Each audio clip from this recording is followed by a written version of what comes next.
Hello, welcome to SCLC Today, the Southern Christian Leadership Conference. I'm Charles Steele, Jr., President, CEO. We were in Washington, D.C. over the weekend, and I was so motivated, enthusiastically involved. And ladies and gentlemen, it was a great event. On that Friday night, this past Friday night, SCLC, along with the Southern Christian Leadership Initiative, with our bureau chief, none other than Attorney Kevin Kimball, and also a great leader in his own right, Brady Butner, who actually played a great role in what we have done, and they are our representatives there in Washington, D.C. At the Congressional Black Caucus, we as SCLC members and organization actually recognized 3 congresspersons who came to the event.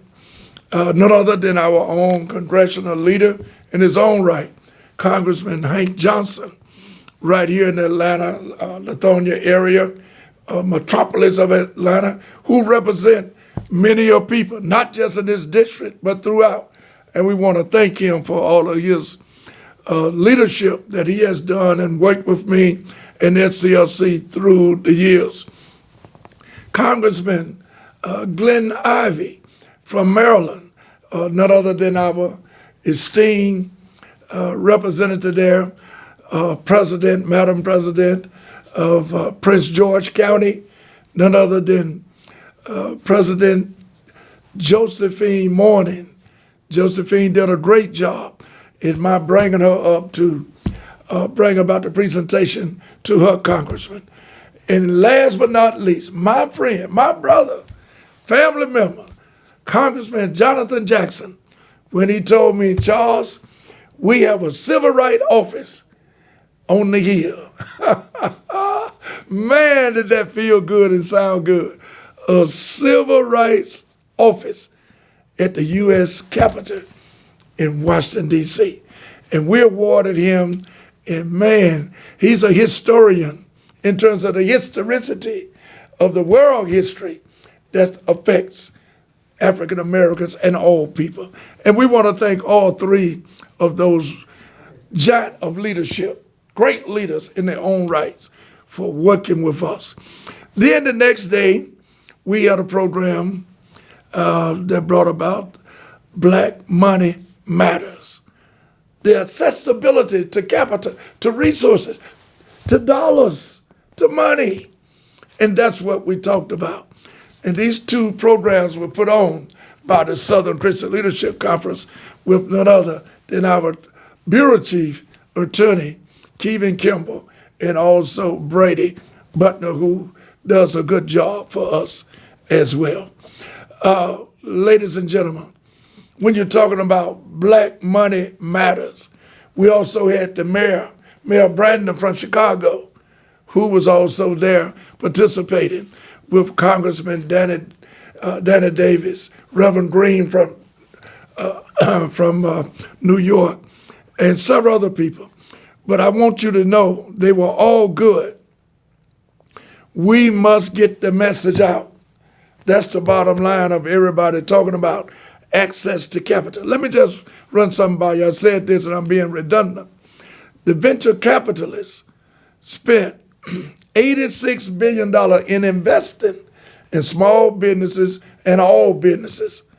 Ladies and gentlemen, they invested 0.0% into Black women business. African Americans overall, 1/2 of 1%. Come on, America. Come on. Systematically, you are excluding the African American community in terms of the entrepreneurship and the potential of us being in business. Come on, ladies and gentlemen. It's all because of racism. Racism is the biggest threat to domestic violence in this country. That's what most of the researchers are saying. They asked the question, and they were asked the question. And they asked the question, why? When they responded that racism is the most threatful means of violence within America, with the tongue and with the gun. That goes both ways. And let me just say it again. Politics has never freed the oppressed. The oppressed must free politics. How are we getting the message out? When we lost the 1965 Voter Rights Act, when we lost the gutting of Section 4 and Section 5 of the 1965 Voter Rights Act, the message didn't get out. That was June the 25th, 2013. I was there along with others.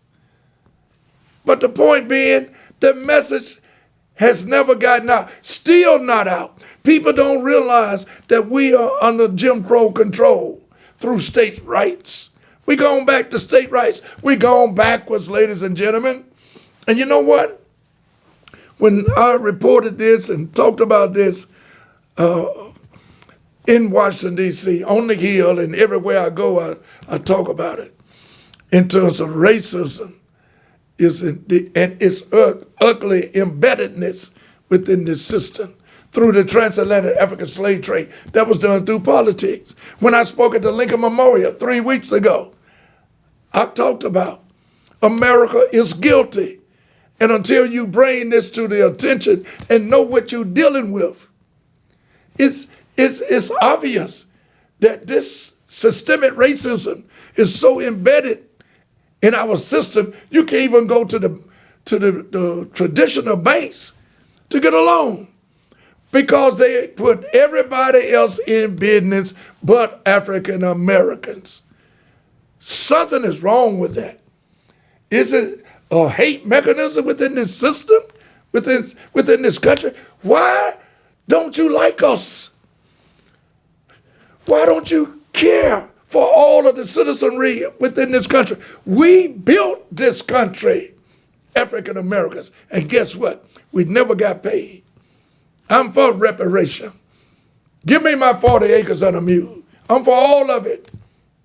But what we need to know is that we have not been healed as a country.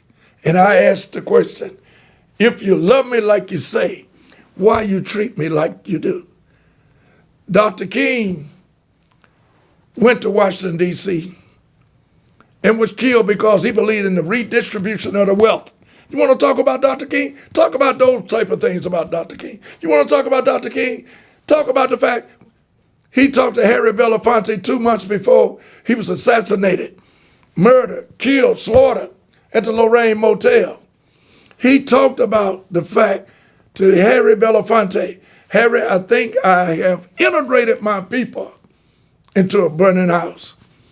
And Harry Belafonte said, well, Martin, what are you saying? What can we do? He said, we have to be the firemen. He said, well, why are you saying that you integrated and we as a whole integrated our people into a burning house? He said, I thought integration was going to play the role in accessibility to capital, to the loans and the banks, and the relationship that African Americans could have with our financial institutions. He said, but I forgot about the economics. Ladies and gentlemen, that's why he came up with the Poor People Campaign. That's why, for the first time, he cried in public on Cotton Street in Marks, Mississippi. That's when he saw the undernourishment of the young babies and children and family members and the quality of life that was not there in Marks, Mississippi, and throughout America in terms of the black community. But it struck a nerve with him in Marks, Mississippi, when he saw when it rains, African Americans had to build canoes to get around because there was no infrastructure. They had no food. The babies had children, when I say babies, young elementary school teachers had to bring an apple or two to divide with the children so they could have something to eat. The swollen bellies of the children. This is in America, ladies and gentlemen. And Dr. King created and had a vision from God on Cotton Street in Marks, Mississippi. And that's when he created the Poor People Campaign.